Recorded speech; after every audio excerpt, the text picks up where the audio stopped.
बिस्मिल्लाहिर्रहमानिर्रहीम अस्सलाम वालेकुम वरहमतुल्लाहि वबरकातुहू। आज हम अपने पावर पॉइंट सीरीज़ का सेकंड लेक्चर करते हैं जो कि बहुत इंपॉर्टेंट है। हमारी सीरीज़ असल में थी कि हम पावर पॉइंट सीखना बहुत ही आसान है।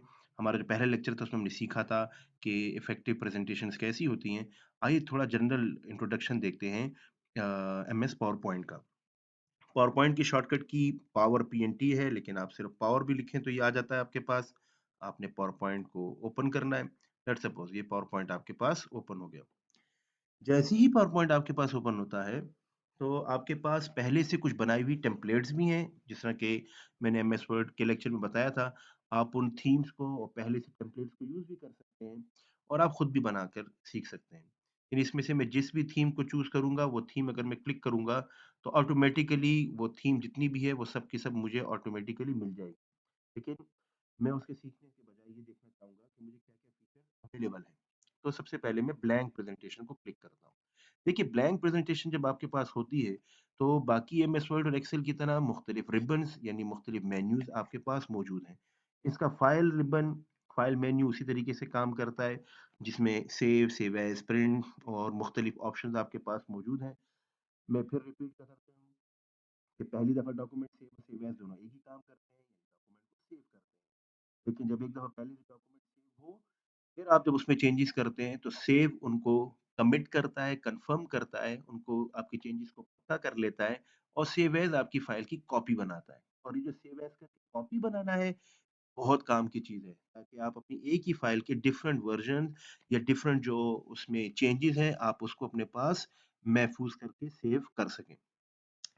जल्दी से देखते हैं जी, इसका होम रिबन है। इस होम रिबन में ज़ाहिर-सी बात है, फ़ॉन्ट के हिसाब से आप इसमें कोई भी चेंजेस करना चाहते हैं, आपकी लिखाई का टेक्स्ट का साइज़ कैसा होना चाहिए, वो आप फ़ॉन्ट में चेंज कर लें। आपको न्यू स्लाइड चाहिए, आपने कॉपी पेस्ट करना है, कट कॉपी पेस्ट करना है, कोई छोटी-सी ड्राइंग करनी है, कुछ शेप्स इसमें ऐड करनी है, फाइंड करना है, रिप्लेस करना है, आपने जो टेक्स्ट लिखा है उसकी अलाइनमेंट कैसी होनी चाहिए। तो बेसिक फ़ॉर्मेटिंग टेक्स्ट की जितनी भी आपको होम रिबन में मिलेगी। इंसर्ट जैसे कि नाम से ज़ाहिर है, आपने इसमें कोई न्यू स्लाइड ऐड करनी है, टेबल ऐड करने हैं, शेप्स ऐड करने हैं, चार्ट्स ऐड करने हैं, पिक्चर्स ऐड करनी है, ठीक है? इक्वेशन या सिंबल्स ऐड करने हैं, कोई खूबसूरत वर्ड आर्ट इसमें ऐड करना है या वीडियो और ऑडियो अगर पूरा इस पे एक लेक्चर होगा, वो अपने डॉक्यूमेंट में ऐड करनी है तो आप इंसर्ट रिबन पे जाएँगे। ड्रॉ में अब जो लेटेस्ट है उसमें आपके पास मौजूद है कि आपके पास एक किस्म से ड्राइंग टूल्स हैं।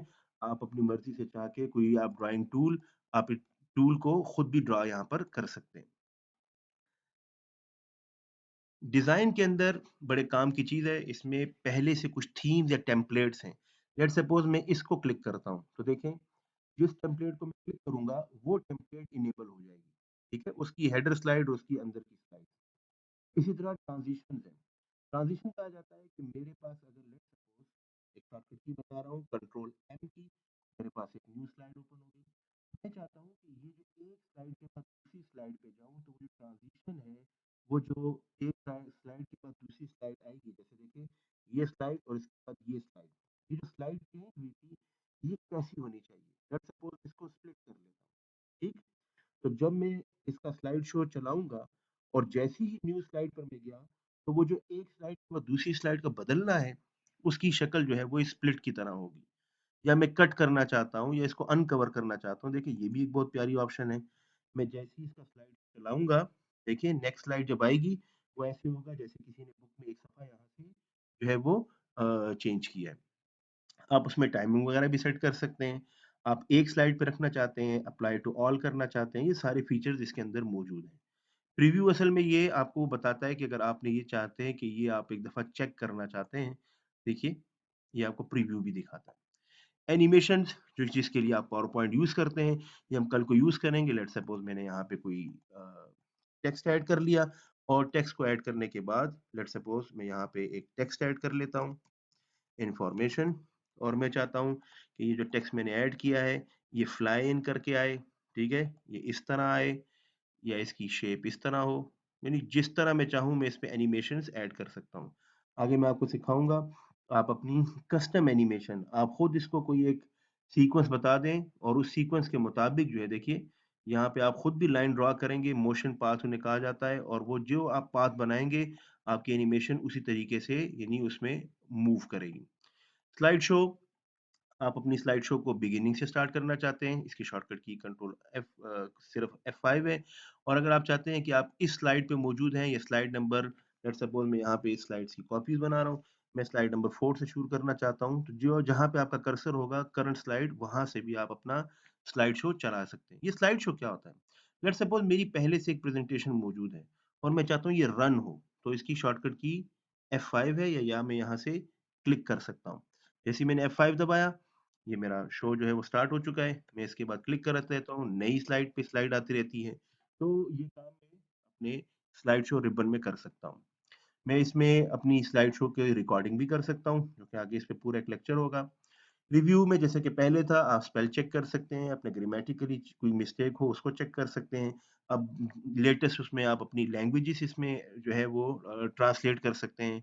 कोई कमेंट आप ऐड करना चाहते हैं, वो भी आप इसमें कर सकते हैं। एक अच्छी बात इसमें नेक्स्ट रिबन में है वो व्यू। आपको जो सामने नज़र आ रहा है ये इस वक़्त नॉर्मल व्यू है। आप चाहते हैं कि आपकी आउटलाइन हो, अगर कोई हेडिंग्स बनाई हैं, या आप अपनी स्लाइड्स को सॉर्ट करना चाहते हैं, इस स्लाइड को यहाँ लाना चाहते हैं, इस स्लाइड को यहाँ लाना चाहते हैं, आप इज़िली इसका यहाँ पे सॉर्ट कर सकते हैं। नोट्स पेज प्रेज़ेंटर्स के लिए होता है, जो जब आप प्रेज़ेंटेशन रन करते हैं उनको नज़र नहीं आता। जैसे मेरी स्लाइड पे मेरे कुछ नोट्स हैं, मैं चाहता हूँ कि वो मेरे नोट्स मुझे यहाँ नज़र आएँ, और ताकि मैं अपनी प्रेज़ेंटेशन की प्रिपरेशन यहाँ कर लूँ। रीडिंग व्यू तब होता है जब आप चाहते हैं कि भई मैं रीड करना चाहता हूँ, ठीक है? गलती हो जाए, ये नॉर्मल पे क्लिक करें, ये वापस अपनी उसी हालत में आ जाएगा। स्लाइड मास्टर बड़े काम की चीज़ है। आपकी ये स्लाइड मास्टर, यानी जैसे मिसाल के तौर पे मैं यहाँ पे कोई एक ऐसा डिज़ाइन चूज़ कर लेता हूँ, लेट्स सपोज़ ये डिज़ाइन चूज़ कर लेता हूँ, और मैं चाहता हूँ कि ये वाला जो मुझे ट्रायंगल नज़र आ रहा है, या ये जो आपको साइड पे नज़र आ रहा है, इसमें कुछ चेंजेज़ आप करना चाहते हैं, आप फिर स्लाइड मास्टर में जाके जो इसके पीछे बैकग्राउंड है, आप उसको ईज़िली वहाँ से चेंज कर सकते हैं, ठीक है? तो वो आप अपनी सिर्फ़ स्लाइड मास्टर के अंदर ये चेंजेज़ कर सकते हैं। व्यू में आपके लिए एक और अच्छी बात ये भी है कि अगर आप अपने डॉक्यूमेंट में, आपको यहाँ पर जैसे रूलर आपने ऐड करना है ताकि आपको उसकी पेज के साइज़ का पता चले, वो भी आप कर सकते हैं। एक न्यू फीचर ऐड हुआ है, वो है रिकॉर्डिंग का, कि आप अपनी जो प्रेज़ेंटेशन है, अगर आप चाहते हैं कि वो प्रेज़ेंटेशन की एक वीडियो बन जाए और उसकी स्क्रीन रिकॉर्डिंग हो जाए, तो वो भी एक ही फीचर, एक क्लिक के ऊपर आपको ये वीडियो रेंडरिंग करके भी ईज़िली दे सकता है। उम्मीद है ये आपको पसंद आया होगा। ये जस्ट एक इन्फॉर्मेशन आपके लिए थी इंट्रोडक्शन में। मैंने जो शुरू में कहा कि आप तैयार टेम्पलेट्स को भी यूज़ कर सकते हैं। लेट्स सपोज़ मैं इसमें इसको क्लिक कर लेता हूँ, इस टेम्पलेट को, और मैं इस टेम्पलेट को यूज़ करता हूँ।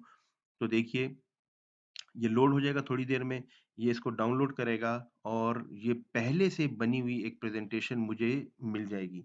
मुझे जस्ट उस प्रेज़ेंटेशन के कंटेंट्स जो हैं वो चेंज करने पड़ेंगे, जो कुछ उसमें लिखा हुआ है। इस तरह की बहुत सारी टेम्पलेट्स जो हैं वो आपको अवेलेबल है। अभी इस वक़्त ये थोड़ा-सा टाइम ले रही है, लेकिन इसपे मैं पूरा एक नया लेक्चर आपके लिए अपलोड कर दूँगा। किस तरीके से आप एक थीम को ऑटोमैटिकली पहले से यूज़ कर सकते हैं। उम्मीद है आपको लेक्चर पसंद आया होगा।